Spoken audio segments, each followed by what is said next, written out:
Buenas noches, profesora y compañeros. Mi nombre es Neider Steven Waltero Restrepo y junto con mis compañeros Lía Cuesta, Julián López, Susan Segura, Bellanit Franco y Aura González les vamos a hablar sobre nómina y legislación.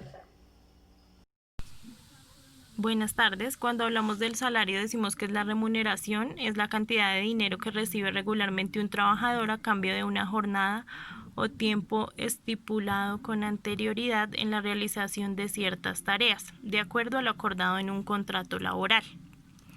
Cuando hablamos de las prestaciones sociales, decimos que es lo que debe el patrono al trabajador en dinero. En nuestro caso está estipulado en el Código Sustantivo del Trabajo. Es una retribución adicional que el trabajador recibe y no hace parte de su remuneración, por lo tanto no constituye salario. Dentro de las prestaciones sociales está la prima de servicios, las cesantías, los intereses sobre cesantías y la dotación. Anteriormente las vacaciones eran tenidas en cuenta como prestación social, pero ya no hacen parte de las prestaciones sociales. La prima está regulada mediante el artículo 306 del Código Sustantivo del Trabajo, el cual dispone que toda empresa debe pagar a cada empleado un salario mensual, del cual 15 días se deben pagar por tardar el último día del mes de junio y los restantes 15 días en los primeros 20 días del mes de diciembre. Es decir, en junio se cancela la mitad del salario y en diciembre la otra mitad del salario, que es lo que corresponde a la prima de servicios. Las cesantías están estipuladas de acuerdo al artículo 249 del Código Sustantivo del Trabajo. El trabajador tiene derecho a que se le pague un salario mensual por cada año de trabajo o proporcionalmente a lo trabajado. Los intereses sobre las cesantías dice, el empleador debe pagar a sus empleados intereses sobre las cesantías que tengan acumulados a 31 de diciembre de cada año a una tasa del 12% anual y en proporción con el tiempo que se lleve elaborando, si este es menor a un año. Se deben pagar a más tardar el 31 de enero y se pagan directamente al trabajador, no se consignan al fondo de cesantías. Como en el caso anterior, las cesantías sí se deben consignar al fondo. La dotación. Todo empleador debe suministrar al empleado como dotación cada 4 meses un par de zapatos y un vestido, o también se puede entregar en bonos.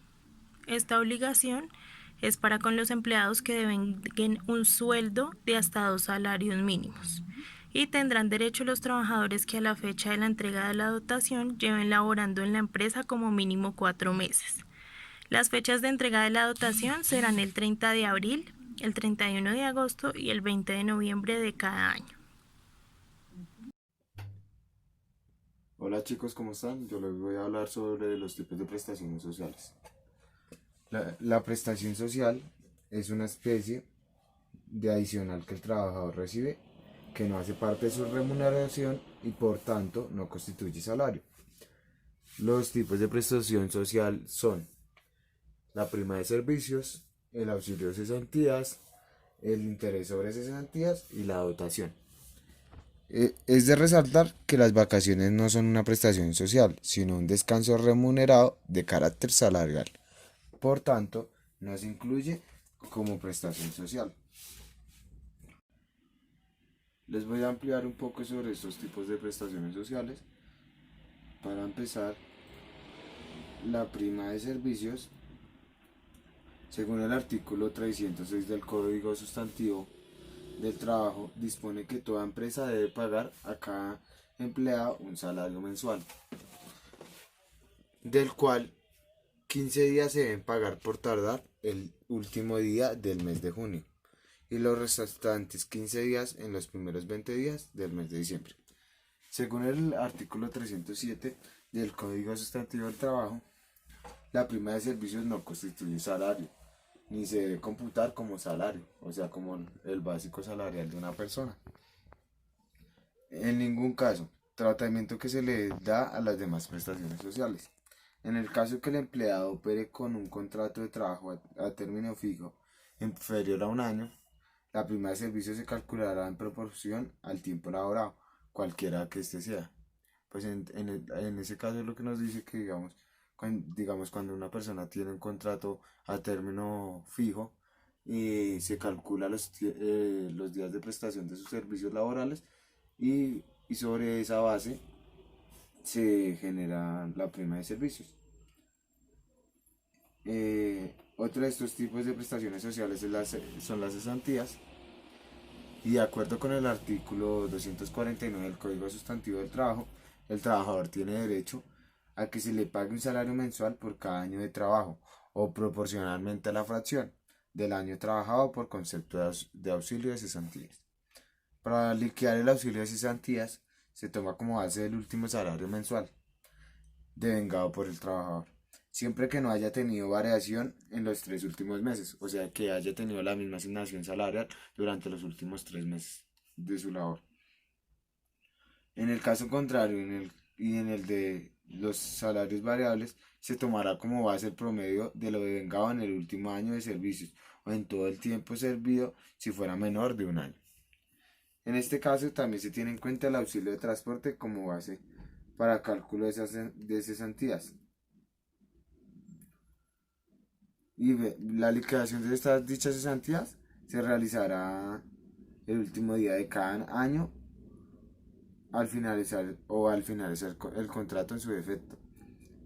Pero si se provisiona mensual o quincenalmente a una tarifa del 8.33% sobre la base de liquidación. Otro tipo de prestación social son los intereses sobre las cesantías, las cuales el empleador las debe pagar a sus empleados. Esos intereses sobre cesantías son las que tiene él acumuladas a 31 de diciembre de cada año. Es una tasa de 12% anual y en proporción con el tiempo que se lleva laborando, si este es menor a un año.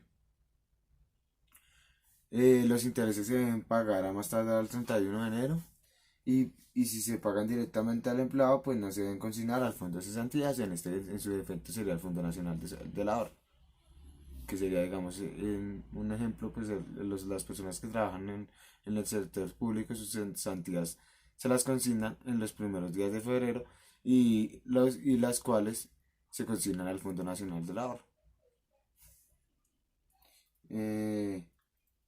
Otro tipo de prestación social es la dotación, que todo empleado la debe suministrar a su empleado, y cada dotación es cuatrimestral, o sea, cada 4 meses se debe dar su dotación obligatoria. Hasta ahí los he contextualizado un poco sobre los tipos de prestaciones sociales. Y para seguir, digamos, contextualizando, la base para el pago de las prestaciones sociales dice que las prestaciones sociales se liquidan y pagan sobre todo los pagos que constituyan salario en los términos del artículo 127 del Código Sustantivo del Trabajo, tales como se indican a continuación. Una es el salario básico, la otra son las comisiones, el otro son las horas extras y el otro base para pago de prestación social es el recargo por trabajo nocturno, dominical y festivo.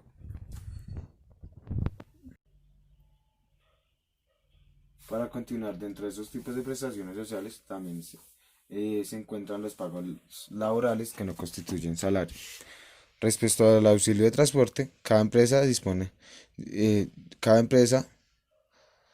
expresa la disposición del artículo 7 de la Ley número 1 de 1963, que este se incorpora para efectos de liquidación y de las prestaciones sociales. Considérase incorporado al salario para todos los efectos de liquidación y de prestaciones sociales el auxilio de transporte decretado por la Ley 15 de 1959 y decretos reglamentarios.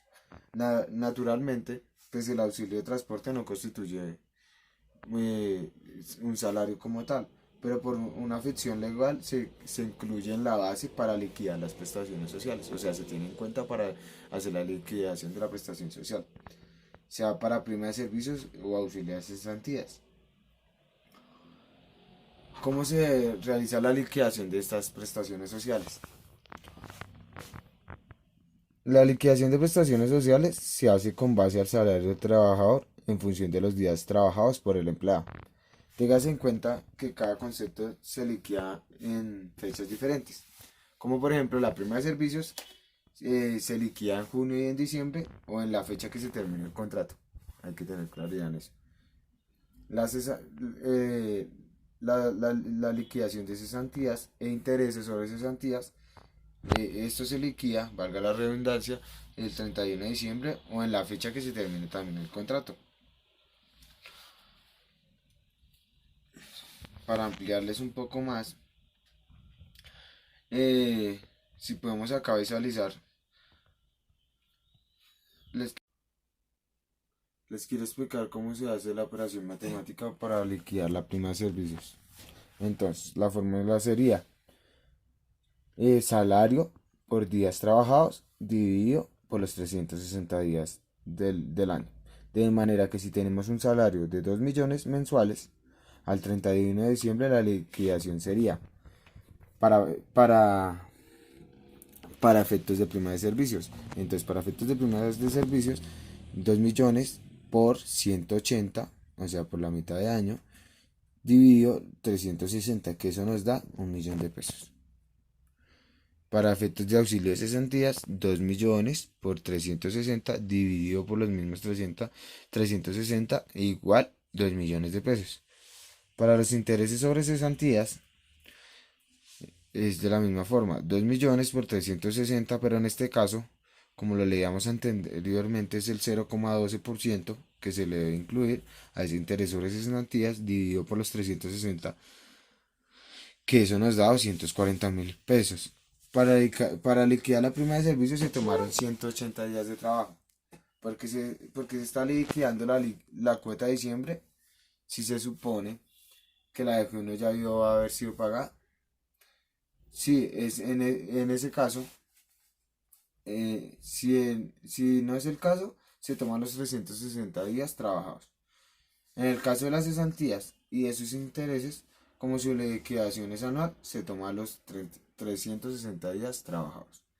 Espero de pronto que haya quedado un poco más claro que los tipos de prestaciones sociales, eh, como como lo habíamos hablado anteriormente,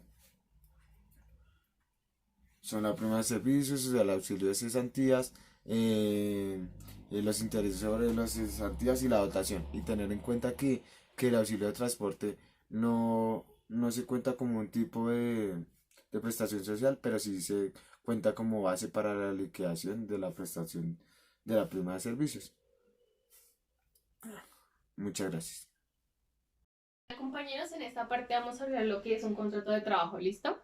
Este contrato de trabajo lo vemos como un acuerdo que hacen entre las dos partes, o sea, la empresa y el posible trabajador. Este cuenta con unos derechos y unas obligaciones. Dentro del contrato se especifica y tiene unas características donde dice qué es lo que va a desarrollar la persona, es lo principal. Por segundo, es su jornada laboral, o sea, si puede ser continua o solamente es parcial. Tu horario, entonces el horario te pueden decir entras a las 9 de la mañana o puedes entrar a las 6 de la mañana o pues te piden una hora exacta en la cual tienes que entrar y la hora de tu salida. Te especifican un salario o un sueldo, o sea, lo que haces para lo que te pagan, básicamente. Esto lo hacen con lo de prestaciones de tu servicio y cuánto es tu monto por esto. La duración y lo especifica mucho en el contrato de cuánto tiempo es. Pueda que sea por meses, por años, como pueda sea solo por un corto tiempo, ¿sí? El siguiente son los elementos que encontramos dentro de un contrato de un trabajo, que son súper mega importantes, que son tres, ¿ok? Consentimiento, objeto y causa. Sin esos tres, un contrato no sería válido, ¿listo? Entonces, en el consentimiento que encontramos, la manifestación de la voluntad de las dos partes, de la empresa y el posible trabajador. Un contrato puede ser nulo cuando se vulneran los derechos de la persona, del trabajador, básicamente, si es una mujer acosada o hombre acosado, no importa, si faltan al respeto, sí, hay varias causales por el cual puede ser nulo el contrato. De ese consentimiento puede ser verbal, escrito o tácito.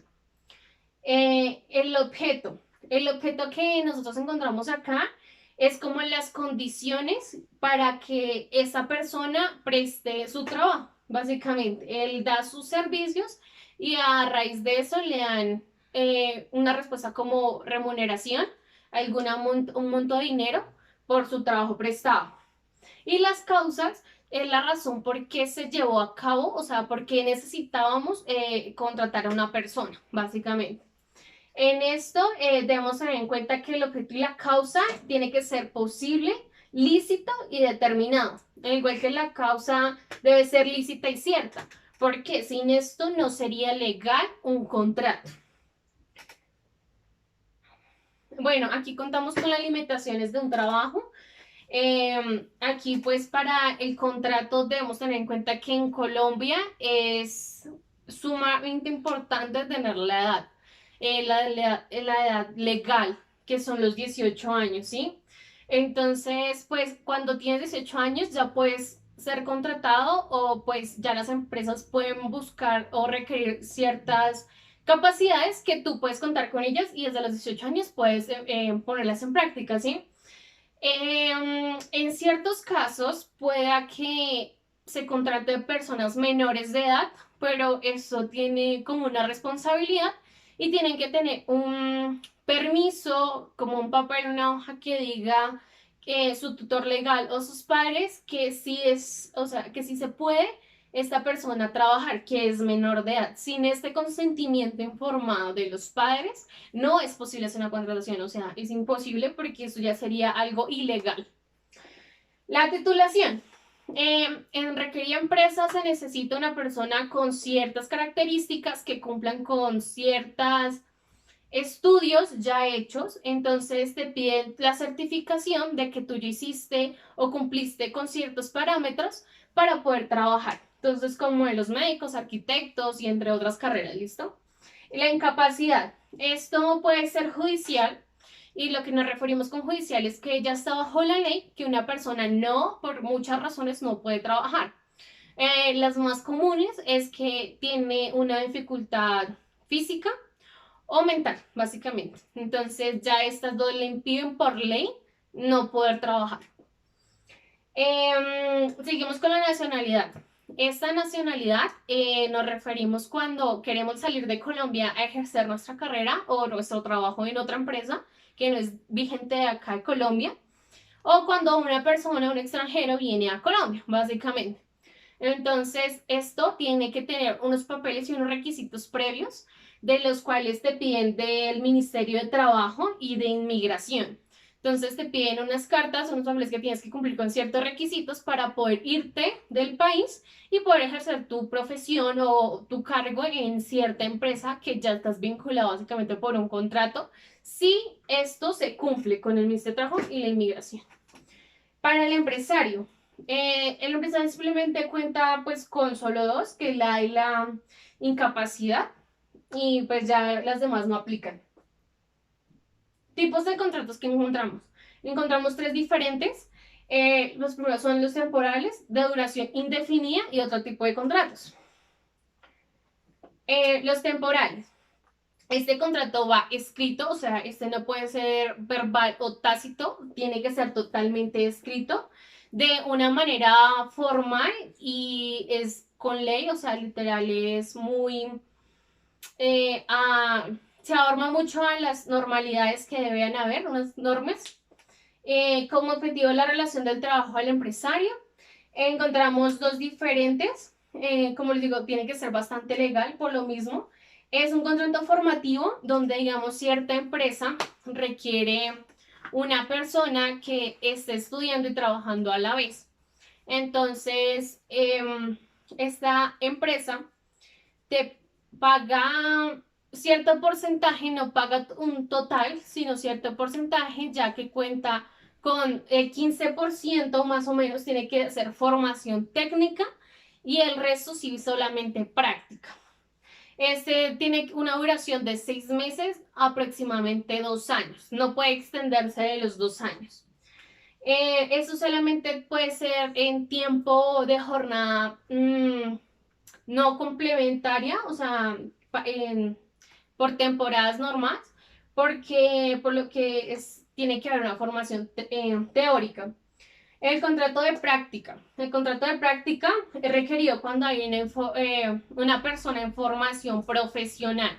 O sea, nosotros como estudiantes necesitamos hacer las prácticas a una empresa y lo que hacemos es prestar nuestros servicios, no nos pagan la totalidad del sueldo, por lo que aún no tenemos la experticia, pero esto es lo que nos ayuda, digamos, a empezar nuestro mundo laboral en nuestra nueva carrera.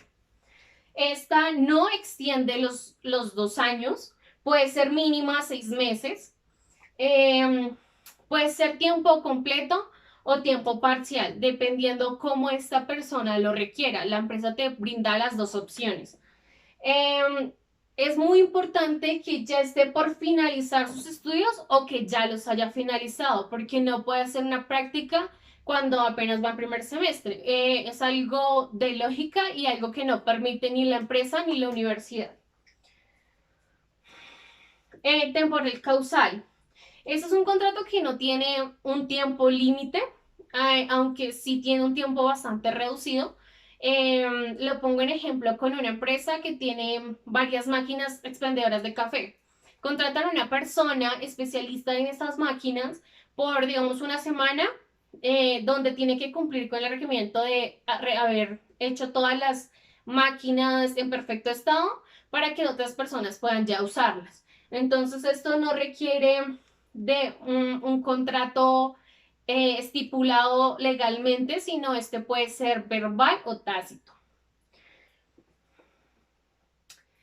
Contratos de duración indefinida. Como este lo indica, no tiene una fecha límite donde llegas a una empresa y te dicen trabajo de tal tiempo a tal tiempo, sino al contrario, te dan la bienvenida, pero no sabes cuándo es tu final básicamente con la empresa.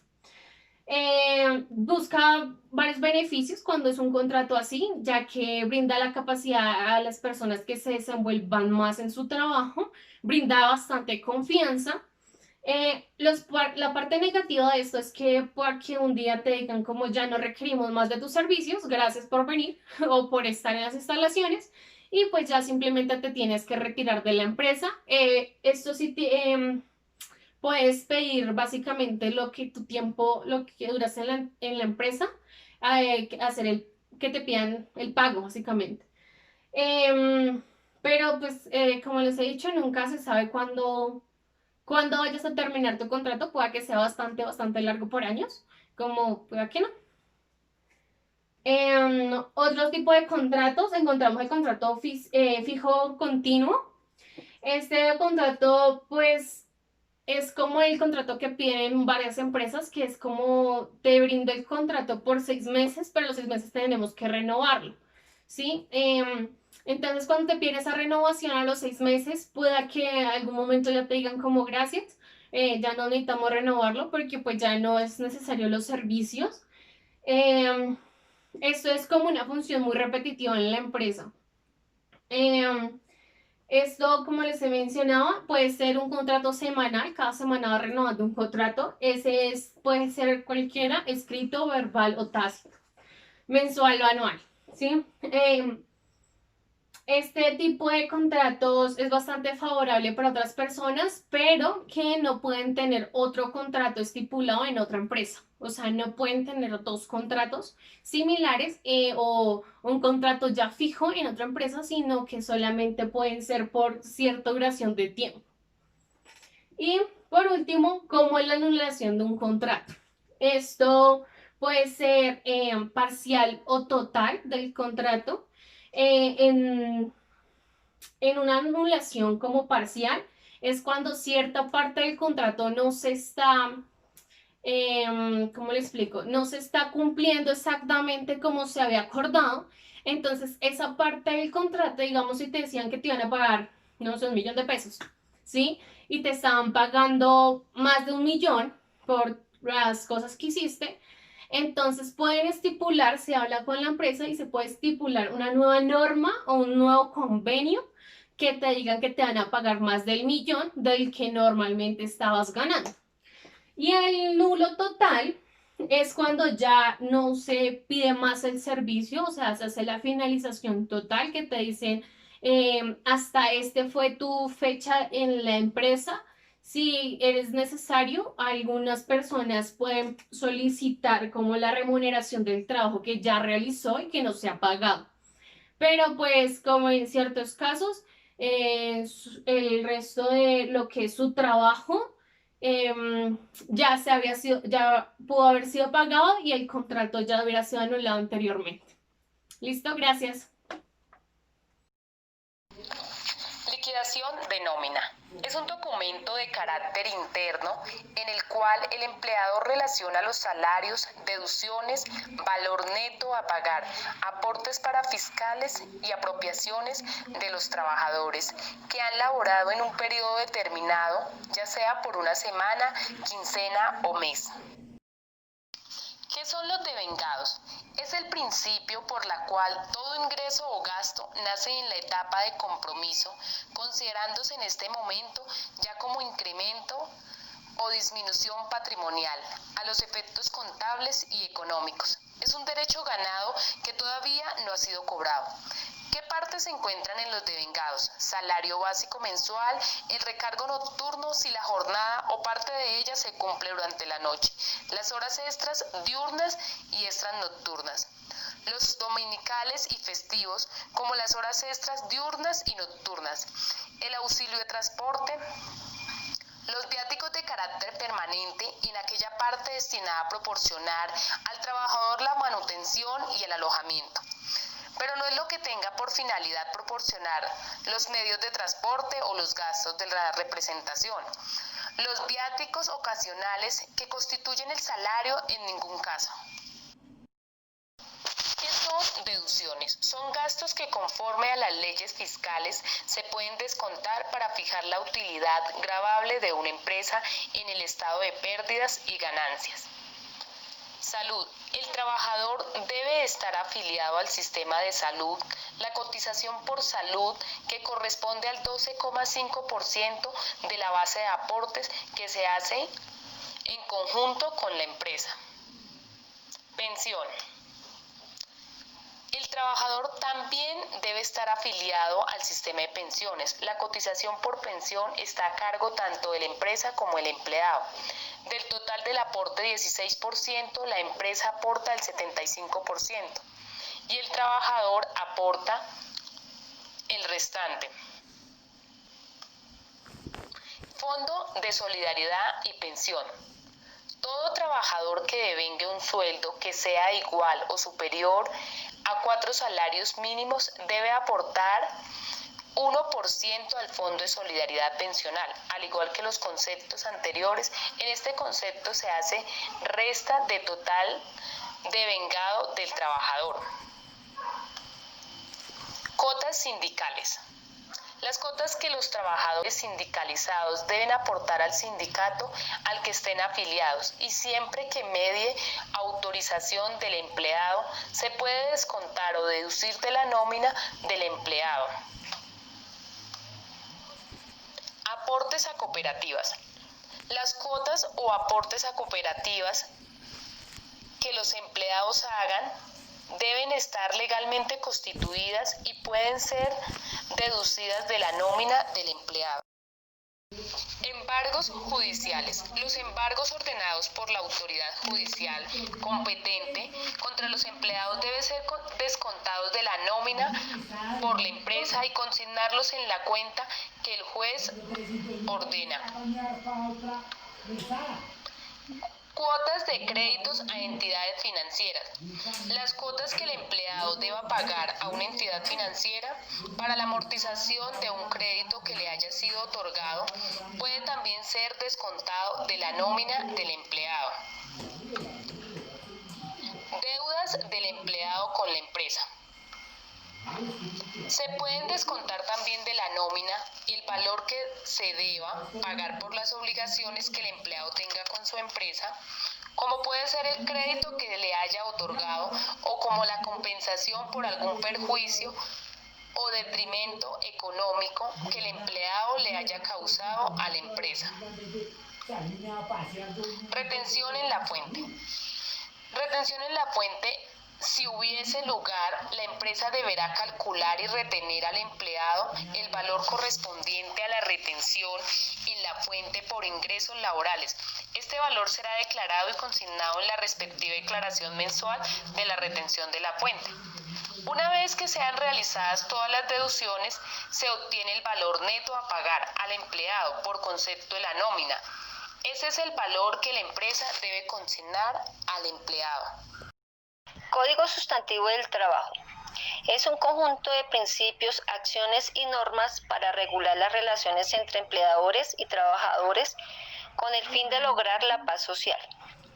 En el artículo 159 dice que el trabajo suplementario de horas extras es el que excede la jornada ordinaria y en todo caso el que excede de la máxima legal.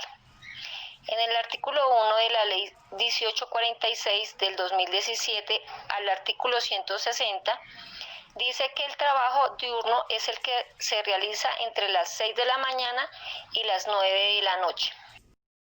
Sin duda, desde el siglo XIX, en el Código Sustantivo del Trabajo, se constituye el nacimiento y consolidación de una disciplina jurídica que tiene por objetivo regular la relación capital-trabajo en forma autónoma.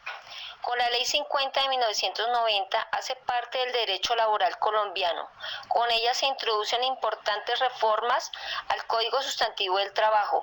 La Ley 100 de 1993 crea el Sistema General de Seguridad Social en Salud.